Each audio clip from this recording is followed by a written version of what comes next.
Welcome. Thanks for coming along to class again.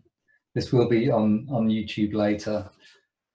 So this is the fifth lesson that I'm doing on Patanjali Sutras, and the subject tonight is probably ought to be more like an academic lecture and a discussion, but we're gonna do our usual class, of course. And the subject is, again, we're on chapter 2. So remember, chapter 1 is all about the nature of the mind. Chapter 2 is about all the practices you can do to steady the mind and bring it down to such a still point in meditation that you realize your essential nature. And Patanjali talks about the Kleshas in chapter 2, and these are the main obstacles to making progress in meditation. So if you want to look this up after, Klesha is spelled K-L-E-S-H-A-S, Kleshas. And just to put this really briefly in context, I was just thinking about sometimes what I'm going to say at the beginning of these lessons just comes together in the last couple of minutes before I teach. And I realized that what I wanted to say was that if you look at the yoga tradition and the history of what is now India, but was other countries in ancient times as well, if you look at the spiritual tradition there, it was incredibly rich. So we're talking about 200 to 500 years BC. The yogis and people like Patanjali and their school of yoga were, for the best part of 1,000 years, having incredibly detailed debates with the Buddhists about the nature of life. And that's why there's so much overlap between yoga teaching and Buddhist teaching, if you've ever looked into it. So the Eight Noble Truths are very reflective of Patanjali's 8 limbs of yoga, for instance. So Buddha's great revelation was that that life inherently involves suffering, and then the story of the Buddha, he's kept closeted in a palace as he grows up, and it's only when he ventures outside and sees the old and the sick and the dying that he has this revelation and leaves the palace and becomes a spiritual sannyasin, and finds that is too austere and therefore pioneers the middle way.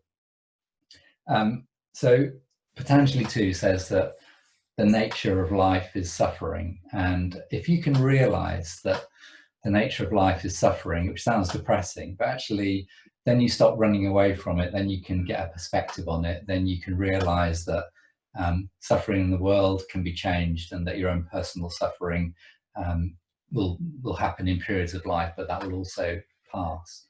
So it's all about facing things, and yoga has this interesting idea as well, that on the one hand, you evolve your consciousness and your understanding of this and of suffering, and at the same time, so we call that spiritual evolution. But at the same time, you want a process of internal, what they would call involution, where you dissolve these obstacles, like the idea that you're always going to be wrapped up entangled in suffering, that you dissolve that back into its unmanifest form, and then you are free. You're free from the suffering. So I'm just going to mention the 5 kleshas as we go through the class now and then when I think it might be pertinent, but just to name them. So the main one is ignorance. So Patanjali would say that until a person realizes that their true self is something unchanging and pure and blissful, then they're in a state of ignorance.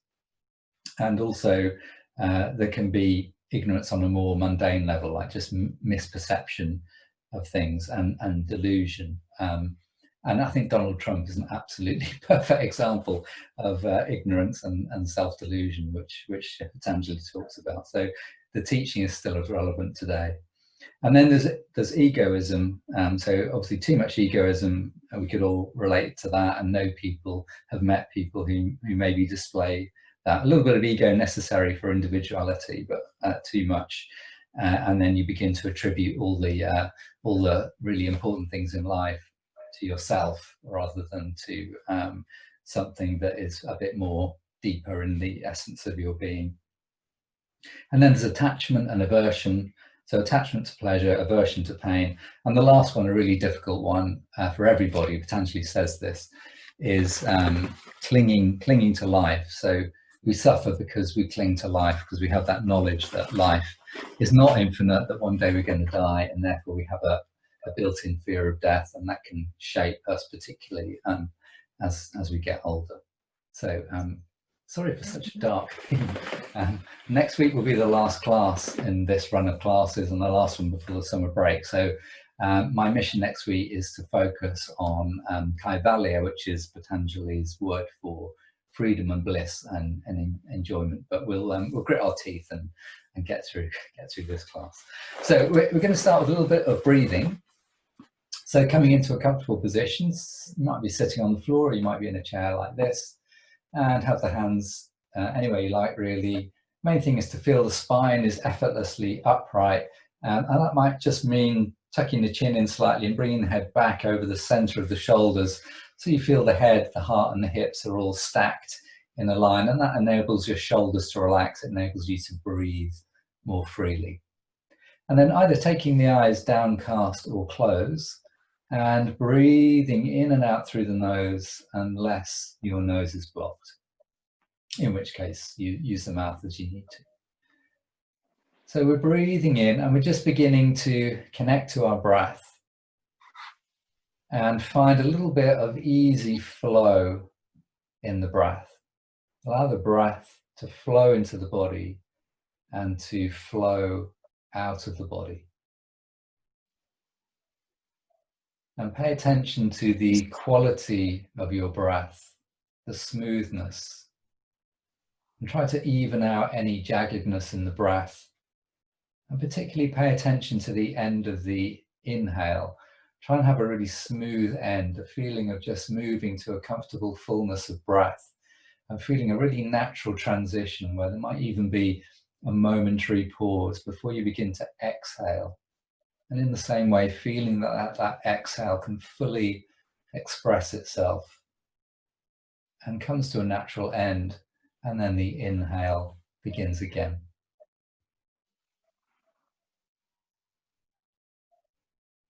And as you pay attention to the breath in this way, it's naturally going to begin to slow down, become a little bit stretched out, a little bit longer. And that should immediately begin to have a calming effect on the mind, and a feeling of tension, if there is tension held in the body, of that tension just beginning to diminish a little bit.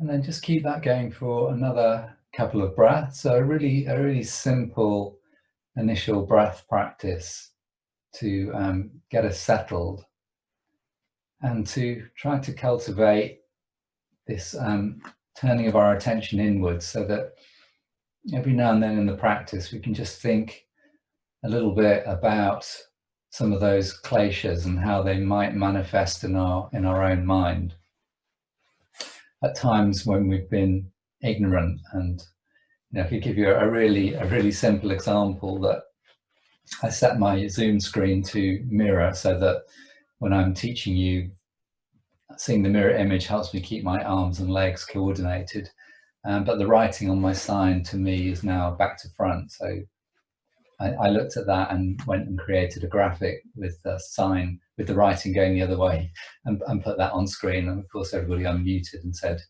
why is your writing back to front? So that was my own ignorance of Zoom. That's a superficial example, but we all have these moments of revelation where ignorance is taken away, and great teachers that we've had in the past have done that for us. So we're going to move down now onto the mat, and we'll start with a little bit of drawing the knees in over the chest And I'm going to move through this section of initial mobilization a little bit more quickly this week. So we'll just do our usual little bit of rocking from side to side, keeping the back and the neck long, making sure the head is well enough supported so that the forehead is the same level as the chin or a little bit higher, so the back of the neck really gets a nice bit of lengthening, because it's compressed for most of the day in many of us, unless you have really amazing posture.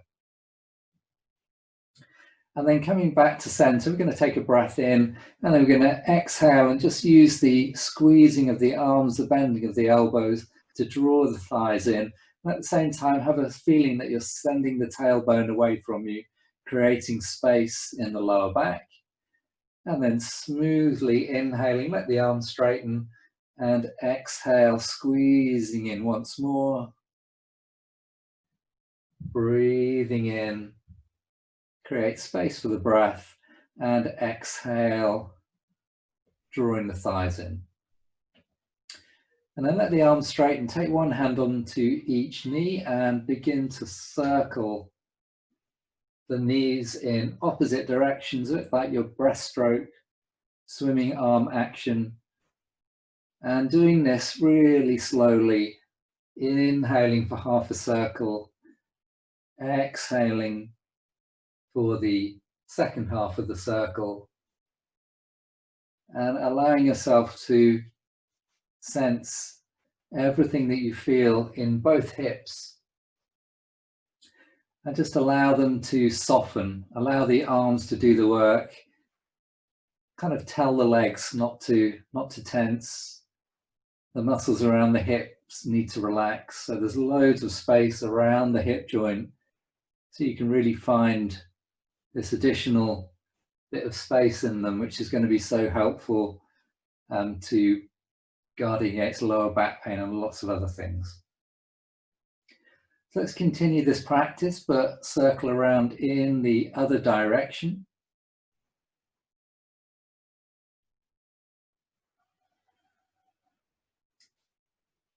And just 3 more, but really good quality breathing, really good quality circles.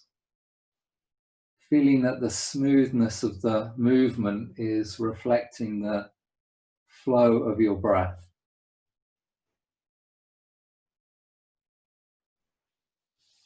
And then next time you bring the knees to center, take the feet down, hip width apart, and just flatten the lower back. So a very subtle tucking of the tailbone, and then placing the hands on the abdomen, feeling as if they're just drawing in ever so slightly. It's just a feeling that the lower back is now being held against the floor by the action of these deep abdominals. But if you've recently eaten, then don't do this too strongly. It can be really, really subtle.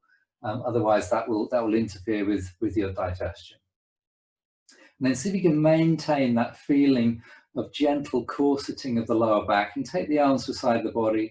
And now we're going to breathe in, and we're going to float the arms up into the air, and keep taking the arms overhead and coming into a stretch at the end of that inhale. And as we stretch, we'll open the shoulders, and we'll also lift the chest, but we're not going to try and arch the lower back. We're going to try and keep the lower back pretty much flat on the floor. And then a long exhale, bringing the arms all the way up and back down. So I'm asking at this point to really stretch your breath, make it a little bit longer, and taking the arms overhead will give you a little bit more capacity to breathe a little more fully. And can we make these arms exactly reflect the flow of the breath?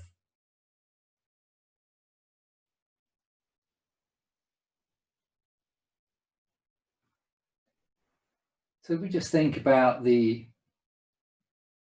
concept, the first klesha of ignorance, one of the ways in which we can develop the habit of guarding against that, because sometimes we just like to believe things which on closer examination are not exactly true. So if you do have a little bit of a shoulder issue and yet you're still taking the arms all the way overhead and you're actually causing yourself pain or discomfort, then really bringing that into your awareness and slightly softening or reducing the amount of movement on that side would show that you've understood that lesson.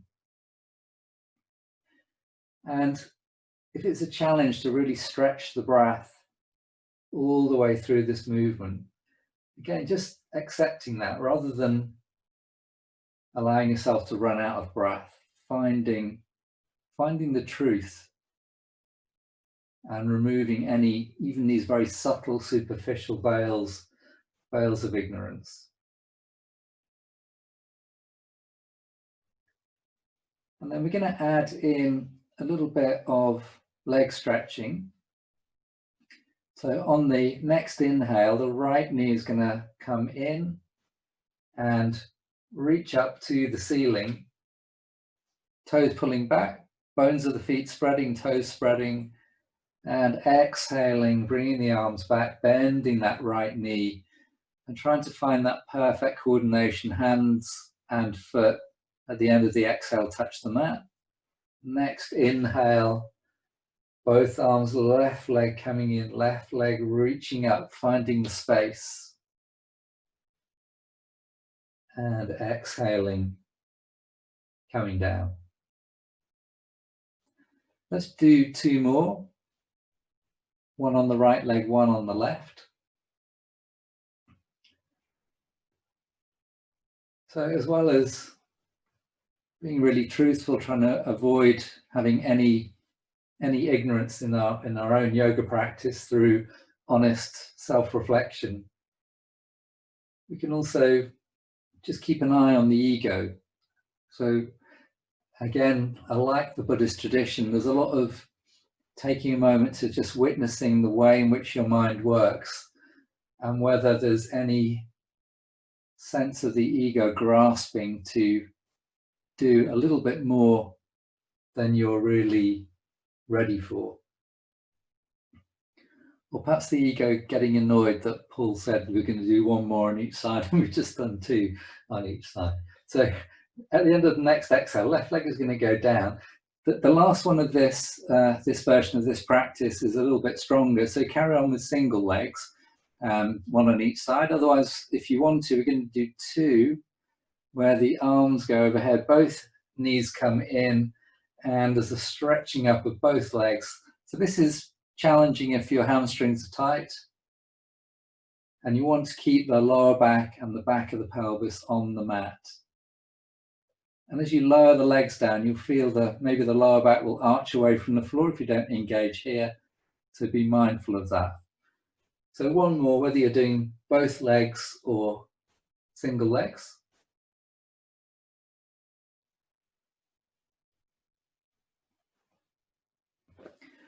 And then we're going to put that movement or the one before into a little sequence, but it's going to involve lifting the pelvis. So slide anything that may be under your head away so that the weight goes into the shoulders and not the neck.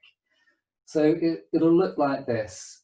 It'll be breathing in, right leg coming up, arms overhead, breathing out, coming back down.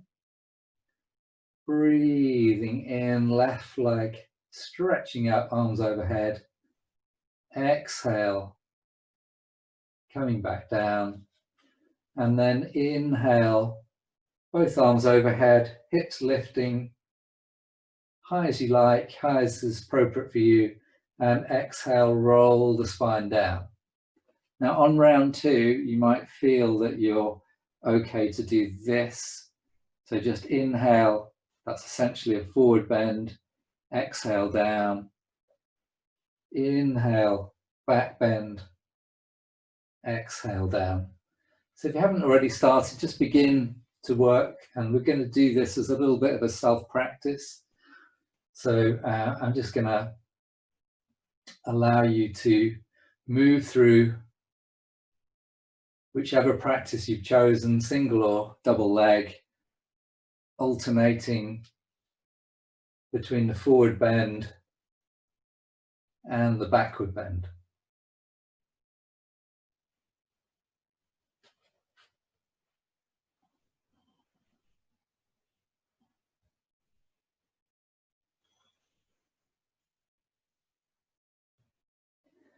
And just as you're doing that, maintaining this kind of witness to the mind, and also noticing any emotions that arise. So the klesha 3 and 4, the attachment and the aversion, are both very linked to emotions. So if we really like forward bends, but we don't like back bends, we can experience that. We can really enjoy the forward bends and feel aversion towards the back bends. But we also know, if we witness and step back, that we need both. We need to take the spine through all its ranges of motion to keep it healthy and supple. So good to recognize them, but we're just seeing them for what they are, and then carrying on in a sensible way regardless. So we're just going to finish one more round. So you'll be finishing with your next back bend. And when you've rolled the spine down for the last time, we'll counterpose that movement with the knees in over the chest and a little bit of rocking from side to side. And then we'll take the feet down, we'll slide both legs straight, and we'll take the arms overhead, and then we'll relax the left leg and the left arm, and we'll just focus on trying to make the right side of the body as long as possible. So actively stretching now while you're breathing in, while you're breathing out. And starting with the foot flexed with the toes pulling back towards the hips, the heel stretching away to really get some length through the calf and a little bit into the Achilles. That doesn't really stretch because it's tendon, not muscle, but it attaches to the calf. It feels like it's lengthening. And at the same time, imagining you're trying to make that right foot just half a shoe size bigger. You're spreading the toes, you're spreading the bones of the feet. And as we do this, actively stretching and working the foot, we're really building some strength into the arches of the foot. And we're doing exactly the same with the hand. We're spreading the palm, the fingers, we're lengthening through the fingers and making the hands as active as possible. And then on your next exhale, let the whole of the right arm and right leg soften. And now stretching through the left side. So we didn't point the toes on the foot, but if you're feeling that you need that, you can do that stretch as well. It's not as important, and in fact, it can lead to a bit of cramping in the foot. So spend most of your time with the toes pulling back and that sense of broadening, widening, creating space and strength through the complex arches and structures of the feet. Very nice. And then exhale, soften the left side. And then we're going to bend the knees and roll onto our right side and place a yoga block or a blanket under the right side of the head, just to bring the head up a little bit so the spine is more neutral rather than hanging down towards the floor. And we're going to bend the knees and glue the thighs together. So really squeeze the thighs. The thighs are active. And we're going to use this leg action. And it's doing two things. It's strengthening the inner thigh muscles as we squeeze the thighs together. If they get tired, don't overdo that. And then bringing the palms together, we're going to breathe in, take the left arm up into the air and try and keep this left shoulder really soft. You don't want it coming up to the ear. So just roll it back and down. And that's the inhale. And then exhale, we're going over into the twist. And as the arm drops down, you can roll the head and turn it to look towards that left hand. I should have said you need a bit of the yoga block behind the back of the head or the blanket so that as you turn the head, it remains on this support. So once you're in the twist, breathing in, take the arm back up, come halfway out, and breathing out, bring the hands and palms together. So we're going to do that one more time dynamically, and then we're going to hold the twist. So inhale, arm vertical, shoulder released. Exhale, rolling over into the twist. Keep squeezing the legs so the legs don't move. And you may not get this left shoulder all the way down to the mat. Don't worry about that. Breathing in, coming up, breathing out, releasing down. And then this time, inhale, coming up, and exhale, coming into the twist, and this time holding the twist. Just finding the comfortable position for you where you can really feel the work of the twist in the spine. Usually we lie on our back and we move into the twist by moving the thighs, the legs from side to side. You can probably feel that this is a stronger version by fixing the legs and really opening the chest. We're getting more twist, and it kind of stops us cheating by anchoring the legs and the hip to the ground. So breathing in, come out of that twist to the left, come back to center, and then roll yourself over so you're now lying on the left side of the head. Bend the knees, squeeze the thighs together, bring the palms together, and when you're ready, breathing in. Take all the time you need to open that arm, take it up into the air, soften the shoulder, and breathing out, turn the head, move into the twist on the other side. And just work a similar number of dynamic twists, going to the other side, taking 4 breaths to get in and out. And when you have done or feel you've done a similar number that you did on the first side, then move into holding that twist. And when you're in position, just focus on that steady breath.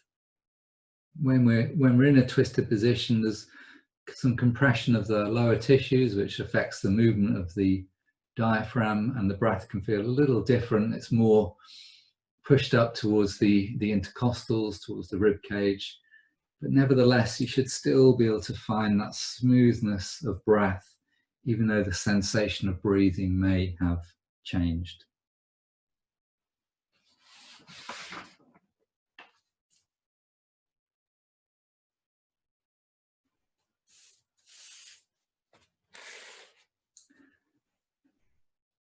And then on the next inhale, coming back up and over, and then rolling back onto your back, bringing the knees in over the chest and taking a little rock from side to side to release the spine, and just noticing how you feel after that twisting practice. So we're going to make a transition now to coming onto all fours for the obligatory cat pose. And cat is probably a really good example of a yoga practice where either ignorance or egoism can lead to a cat's not really going to serve you very well. And you know what I'm going to say from previous classes is that all day long you could move your hips and your lower back, and you could lift and tuck your head, and you'd just be working the cat in the neck and the lower back. Those areas of the spine do this movement naturally, and they'll do it all day long. So really we want to focus on the part of the back that begins at the base of the neck and ends just before the lower back starts, and that has this outward curve. So coming into our starting position, we're thinking about going from that outward curve and just letting it release down to flatness. So you can think about making a little occasional table shape with your body, rather than a cat. And then when you breathe in, it's a really subtle movement. It's just a little sensation of, can you roll the shoulders back and drop the sternum, the breastbone at the front of the body, down towards the mat a little bit? Can you feel the spine up between the shoulder blades, sinking down a little towards the floor? Can you contain that movement of the head, which the ego may be driving you to lift, which is just going to hyperextend and crunch the back of the neck? And instead just find a really subtle movement that is actually more deep, significant, and helpful to you. And exhaling. Now we're pushing into the hands, and we're lifting the center of the upper back up towards the ceiling, and then inhaling, opening the spine, letting it sink down again. It would seem that you might expect me to say, don't overdo the lifting of this part of the back because that's its outward curve anyway. But because we are working out of gravity, the spine is horizontal to the floor.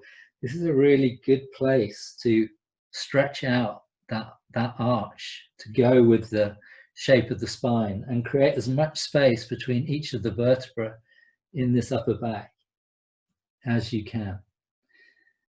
Inhale, and when you exaggerate the movement on the exhale, which is the curve it wants to go into, kind of gives you permission to then go a little bit deeper and further and feel like you are moving that part of the spine more significantly on the in-breath. So I guess that was an attempt to be an example of just focusing the mind, letting go of the ego and lifting a little bit of a veil of ignorance that can envelop us when we do a posture out of habit without really understanding the body mechanics behind it, and find that we're actually reinforcing a pattern of movement that we don't need and we don't want to encourage. So on the next exhale, we'll bring the toes together, we'll sink the hips back, we'll make a little pillow to rest the forehead on and just take the weight out of the shoulders there for a moment. And when we've had a couple of breaths there, we're going to come into a lunge position, and you're just going to make a choice. You've got your padding for your knees you've just been using in the cat, so you might just step the leg forward and come into the lunge like this. But you know how keen I am on using the chair for this position because it removes all the weight from that left knee. So again, if we just put this in the context of what Patanjali has to say about suffering, what the Buddha had to say about suffering. Sometimes I see students in class clearly suffering discomfort in a knee when they're taking weight onto it, not padding it enough, or even with the padding there, it's not particularly comfortable, and yet not doing anything about it. So do something about it. Bring that laser light of your own inner wisdom that your body is talking to you and telling you about, and make the adjustment to the version of the practice that's going to really work for you. And then just releasing, whether you're doing the lunge on the mat or using the chair, and coming onto the other side. And remembering whichever version of the lunge you're doing, you're keeping the spine upright, we're never leaning towards the lunge leg, because actually what we're doing here is creating the space through one side of the body than the other, particularly through this front of the pelvis area, and leaning forward just shortens that area, and keeping upright stretches it out.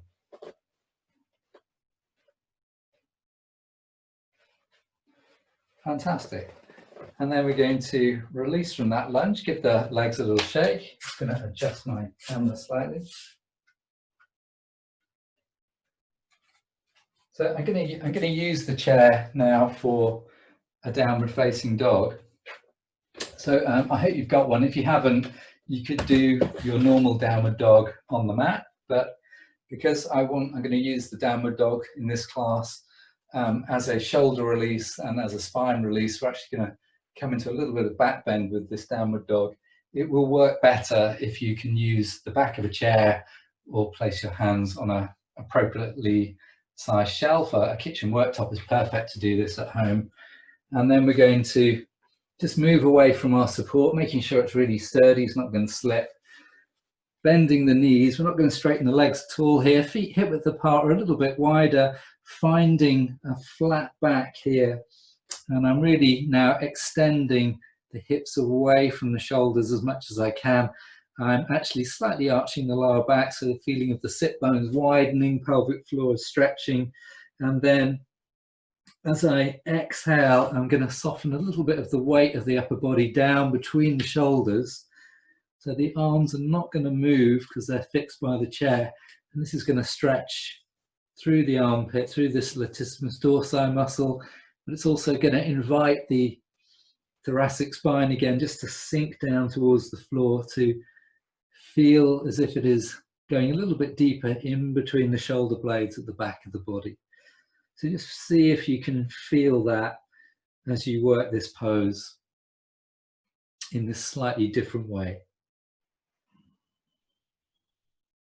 Steady your breath and feel like you're releasing the spine on the exhale.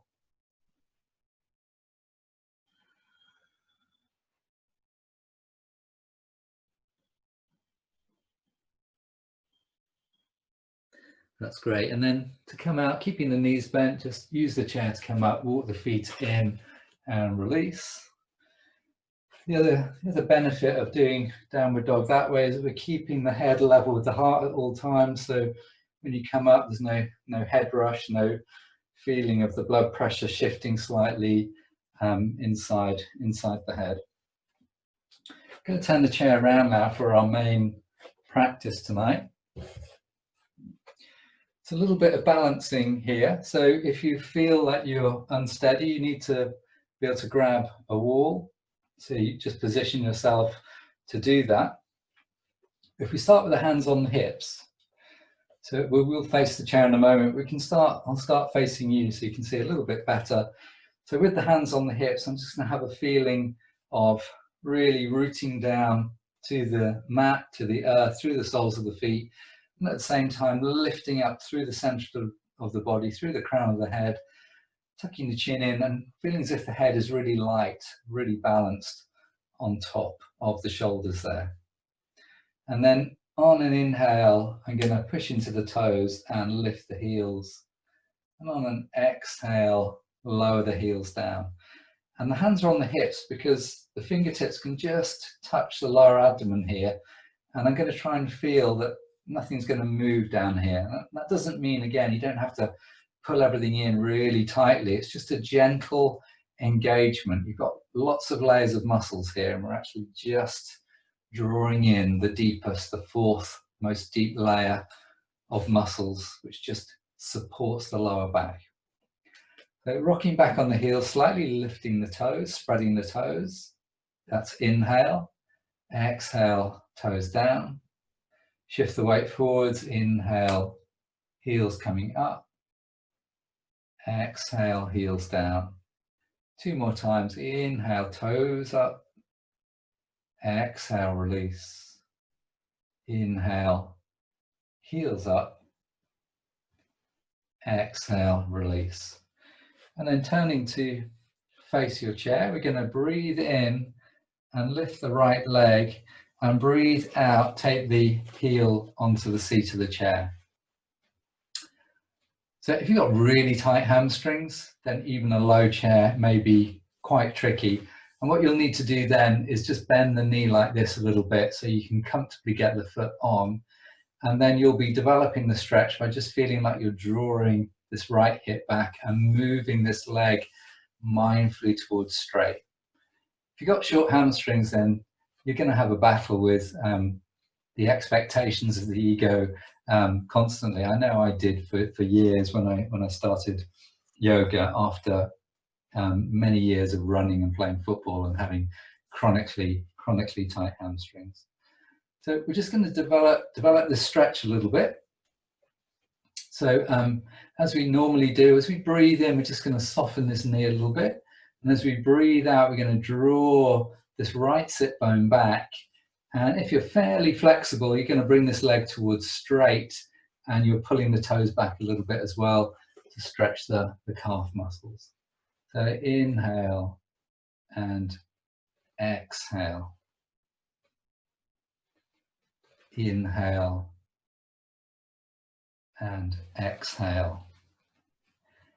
And once more, inhale and exhale. Now, a very small minority of students have hypermobile joints, so if that is you, You have to just be careful that when you're in this position, or you've got the heel raised like this, it might be tempting for the leg to go straight and then go beyond straight, so start to bend the wrong way, and that will stretch the ligaments at the back of the knee, and we don't want that.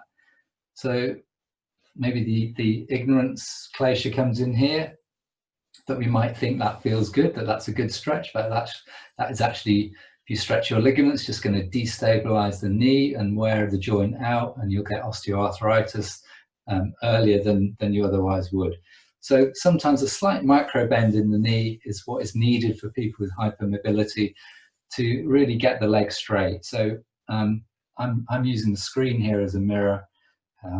You might need to use an actual mirror at home if you're not sure whether you do that, but you probably know if you do. And if you've got long hamstrings and you're not feeling anything, you can just take the upper body forwards a little bit, but keeping the spine straight. So not collapsing and rounding, but just taking the heart forward slightly. So I've been there a while because I've been yakking on. So we'll come up now and bend the right knee, take that leg off and give both legs a little shake. And notice the difference in sensations between the right and the left. So let's do the left side, breathing in, lifting the leg, breathing out, placing it on the support, keeping that right foot hip width away from where the left leg is to help side to side stability. And remember, you've got the wall there if you need it.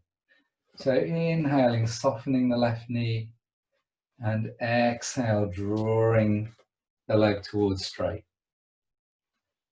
Working with your breath and with your own hamstring issues or non-issues. They may be long, they may be short, it doesn't matter. If you're working appropriately, that is all you need to do. And then after the next exhale, coming into holding that stretch, guarding against that hypermobility again, and if you need to, taking a little forward lean, and then a few steady breaths here.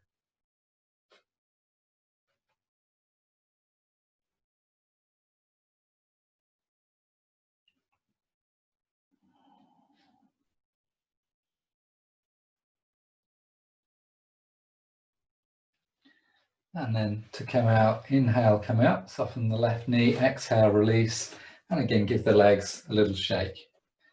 So we're going to combine that practice with, we always do a balance, so we're going to integrate a balance into a little vinyasa here, a little short sequence. So we're going to be breathing in and lifting the right knee up, and then breathing out, extending the leg onto the chair and taking a little stretch. And then breathing in, lifting, drawing the knee in, and exhaling, taking the leg down. This is going to feel different. The stretch is still there, but it's mainly muscle building work through the hamstrings, the quads, and the hip flexor, that important muscle that gets short from a lot of sitting around. So left side, inhale, exhale, inhale, and exhale. And one more time, right and left side. Inhale, exhale, inhale, exhale. Left leg, inhale, exhale, inhale, exhale. Just shake that out. So there's one more stage that we haven't done yet, which is deliberately going to be a challenge. So this is the practice I put into the lesson plan to really get you to think about whether your ego is going to make you do this, even if it's not suitable, or do too many of them. So this is a difficult practice, this next one. So you're still going to take the heel down onto the chair if the one we've just done was just right for you, or even quite challenging. And if it was too challenging, just take a little bit of rest now.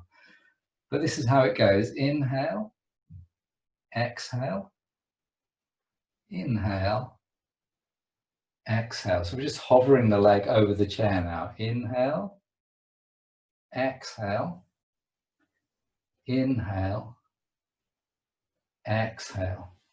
We still want to feel a stretch, so we want to get that leg as straight as possible, taking the heel away, drawing the toes back. But now we're doing a balance. We're engaging some core muscles, we're working the leg muscles, and you are really challenging yourself. Can you make this smoothly breath-led? Can you make this as elegant as the arms overhead movement that we did lying on the mat? Inhale, exhale, inhale, exhale, inhale, exhale, inhale, exhale. One more round if you want to. Inhale, exhale, inhale, exhale, inhale, exhale, inhale, exhale. Well done. Give the legs a little shake. So we can't just pass up this opportunity to do a last little bit of hip opening. And again, some of you are going to need the support of a wall. I'm going to demonstrate with the left leg first, but you can do the right leg just because of where I'm facing, where the wall is. So I've got a bit of support here. I'm facing the chair, the leg is on the chair. It doesn't matter if the leg is straight or slightly bent. And then I'm going to open this hip. So the hip is now facing forwards. The leg has gone off to the side. The toes are pointing up to the ceiling. And I've got quite a big opening, big rotation in the pelvis. Both hands are coming onto the waist. And then I'm going to turn the head to look away from the extended leg.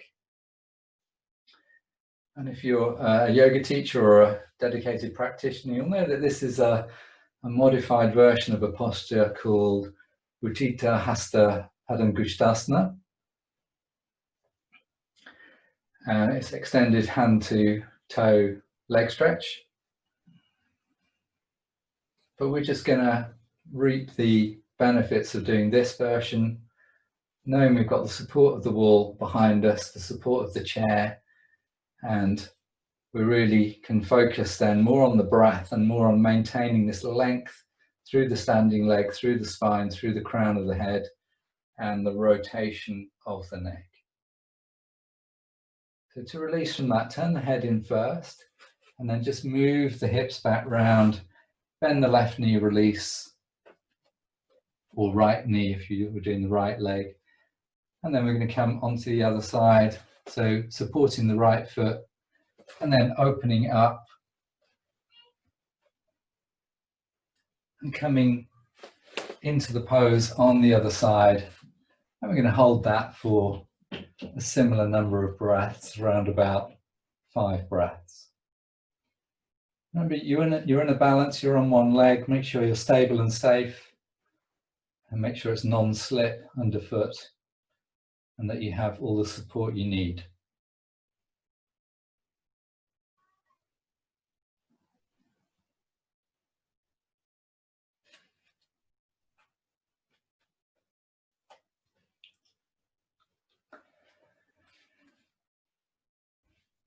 So maybe one more breath, and then releasing from that posture. And we're going to move back down onto the mat. And we're going to do a little counter pose on the floor, and then come into our usual supported inversion. So if you just get yourself into position, something under the back of the head, again supporting the head high enough to give the back of the neck the space it needs, and then bringing the knees in over the chest, rocking from side to side, so kind of closing down all those areas that were just open to help them recover and integrate the work that you've just done. And then feet coming back onto the chair, lifting the pelvis. If you have a yoga block, place it under the pelvis. And then bring everything to neutral, nose up to the ceiling. Eyes can be closed or a soft gaze up to the ceiling.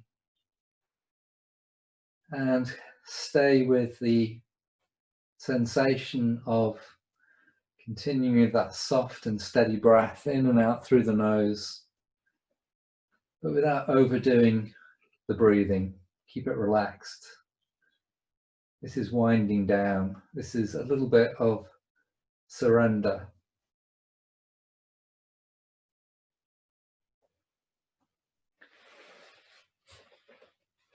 So when Patanjali talks about the klesha of clinging to bodily life, he's stating something that we all know to be true, but which can be a tough concept.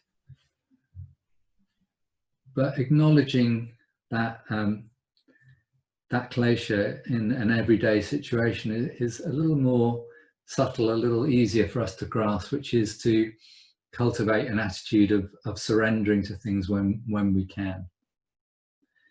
So if we're not always fighting everything that doesn't go our way, and instead feel more as if we are trying to find a way to be in a flow of life, a flow of thought, then it's more likely to lead us towards that very challenging perspective, which is ultimately to lose all fear of our own mortality. But as all great spiritual teachers say, that is something that is beyond many individuals and is a major challenge.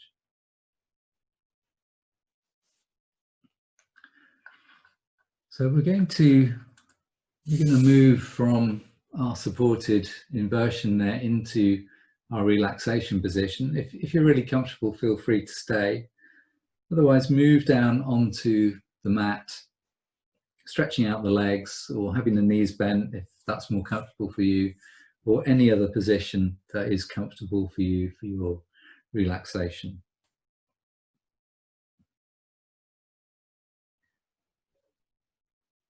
And unless you have chosen to lie on your side for one reason or another, if you're lying on your back, try to think about the midline of the body from the center of the pelvis to the crown of the head, and just place the body on that midline, and imagine that the arms and the legs, the two sides of the body, are very, very equal either side of the midline. So expressing an intention towards balance at that physical level, leading to balance in the breath, leading to balance in the mind. We're going to do quite a simple relaxation tonight of tensing and releasing different parts of the body. Again, taking a really simple approach to that final klesha of cultivating a sense of letting go, of surrender to the inevitable, in a very simple way. So sometimes we get a lot of comfort from our own tension and tightness, and it can be scary to let that go and unwind, but that's what we're going to try and do. So bring your attention to the whole of your right leg and just take a moment to really notice the right leg, its points of contact to the floor, probably through the heel, maybe the outside of the foot, the back of the calf, the back of the thigh, and also some areas of that right leg that are slightly lifted away from the floor. So we're going to be tensing the leg in a moment, and then we're going to be releasing the leg on an exhale and trying to feel that those points of contact to the ground become enhanced. So on your next long, slow inhale, begin to gather tension in the leg, really tighten the foot, tighten the calf, tighten the hamstring, tighten the quad, feel the kneecap lifting slightly. And then as you do a long exhale, allow that to be a gradual softening throughout the whole of the right leg, and a feeling that that right leg has permission to soften down to the ground. And on the next inhale, if you want to repeat that, inhale the right leg, tense it, exhale, release, or just leave it in its relaxed state. So you can do it once or twice with each limb. So let's move our awareness to the other side of the body, to the left leg, noticing the points of contact to the ground. And then breathing in, increasing the tension in the leg, foot, calf, knee, thigh, hip as well. And long exhale, soften and release down to the ground. Next inhale, repeat the same leg if you want to, tightening and tensing as you breathe in, softening, surrendering, releasing as you breathe out. And just notice how both legs feel after being given permission to release. Move your awareness up to the pelvis. And this time as you breathe in, we're going to gather as many muscles around the pelvis as we can and feel like we're drawing them into the pelvis. We're drawing the pelvic floor up and into the body. We're drawing the outer hip muscles, the 3 glute muscles tight in towards the back of the pelvis, all on inhale, and exhale, softening those muscles.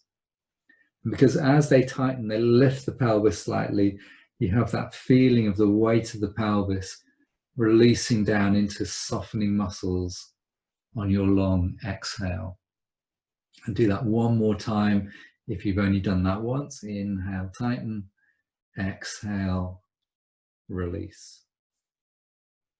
We're going to leave the tummy soft and we're going to move up towards the upper back, because the tummy and the lower back are just comfortable as they are. Lower back may be slightly off the floor. That's absolutely fine. So what we're going to think about now is, as we breathe in, is just to draw the shoulders down, but in quite a firm way, and feel as if you are squeezing the shoulder blades towards each other at the back. You have some slips of muscle between the shoulder blades, inside of the shoulder blades and the spine. It feels as if you're drawing those in. The feeling will be of space being created in the upper chest. And as you exhale, soften the shoulders and you'll feel the chest sinking down towards the floor. Do that a second time. Inhale, squeeze, draw the shoulders down, back and in. And exhale, soften.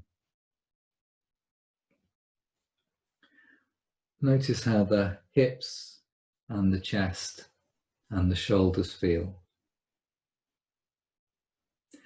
Take our awareness to the right arm now. Try to have the palm facing up. And on your next inhale, begin to gather tension, spread the fingers, stretch the arm away, extend the elbow joint, feel the muscles around the arm tightening and drawing in close to the bones. Tension will go right up to that right shoulder, and exhale, soften and release down to the points of contact with the ground. And if you want to, one more time with the right arm, inhale, tense, draw the muscles in, exhale, release and soften to the ground. Awareness to the left arm, notice the points of contact. Breathing in, tensing the left arm, all the way up to the left shoulder, and exhaling, soften and release to the ground. One more time. Inhale, tense. Exhale, release. Awareness to the neck and the face. Slightly tuck the chin in. Feel as if you're just lengthening the crown of the head away from the shoulders. At the same time, draw the shoulders down a little bit more. Create the longest neck that you can. And then on an exhale, just gently roll the head to the right Inhale, bring the head to center. Exhale, roll the head to the left. Inhale to center. And then on the next inhale, squeeze and tighten, screw up all the muscles of the face, tighten the jaw, clench the teeth, squeeze the eyes. And as you do a long exhale, allow the head and the face to relax. Do that one more time. Tighten all the muscles of the face, frown with the forehead, squeeze the eyes, the jaws, the cheeks. And exhale, soften. Inhale and exhale once more, roll the head to the right. Maybe it feels a little bit freer now. Inhale, back to center. Exhale, roll the head to the left. Inhale, back to center. And finally, pay attention to all the points of contact with the whole of your body down to the ground. And one last time, for one breath, tense the arms, tense the legs, tense the whole of the body. And as you exhale, invite the whole of your body to soften and release. And just for a few moments, we will remain in stillness, the soft flowing breath, hopefully enjoying a sense of surrender both in the body and in the mind.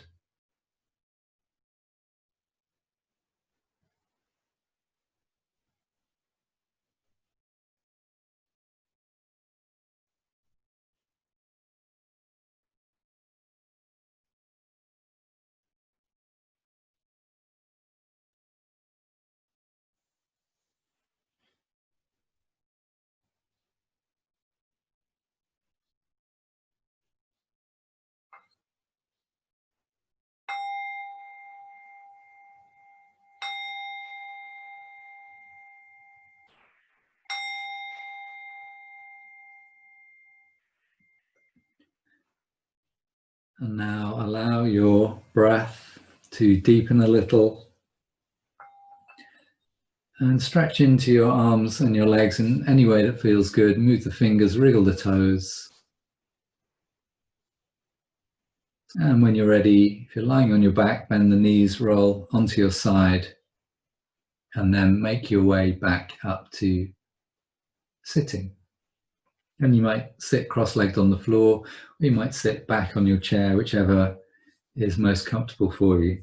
Again, main thing is just to have the spine upright and feel that the head is balanced, the shoulders can release back and down. So we're going to finish tonight's class with a little bit of alternate nostril breathing. So this is a practice that I haven't taught during lockdown. NHS advice was not to touch the face. So if you're still observing that, then you're just going to imagine the breath exhaling through alternate nostrils. But you may also just want to wash the hands or wash the face after the practice if you're going to do the touching the face. And if you're watching this on catch up on YouTube and we've gone back into more of a lockdown and that advice is being reinforced once more, then just visualize the exhale. So we've missed this practice. It's always been an important part of my teaching. It's a very powerful way of closing a class and leaving everybody feeling very, very focused and still. So we're just going to connect with our breath, and then we're going to do a really, really simple version of this practice, as I often teach. So we're only going to exhale alternately, only going to use the exhale for the alternate breathing. You're always going to inhale through both nostrils, and then exhale right, exhale left. You can simply use an index finger. And I have experimented with using the end of a wooden spoon to avoid touching the face, so you could try that at home if you want to do this in your own personal practice. So eyes closed or downcast, we're just going to do 5 rounds only. Breathing in through both nostrils, find that comfortable fullness of breath.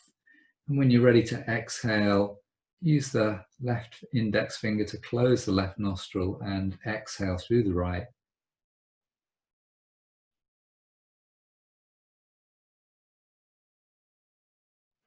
As soon as you're ready to inhale, release the hand. Inhale slowly and fully.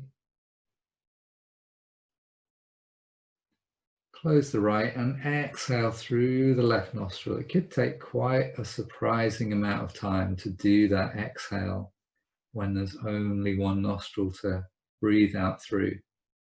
And this is where the real calming effect and the power of this practice comes in.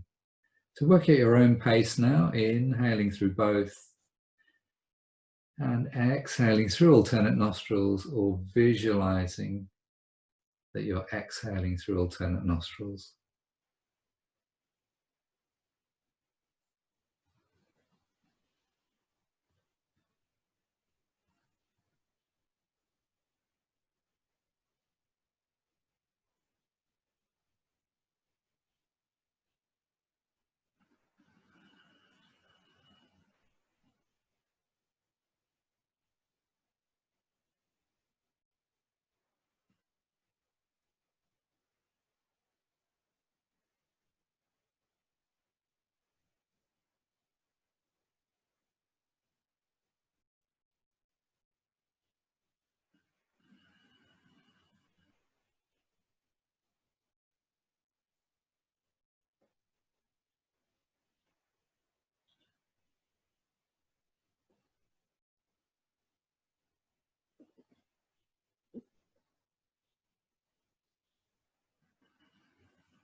And the next time you exhale through the left nostril, or visualize that exhale, make that the last one.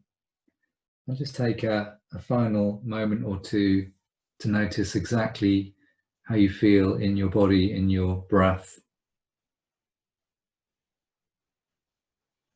And then when you're ready, blinking, open the eyes.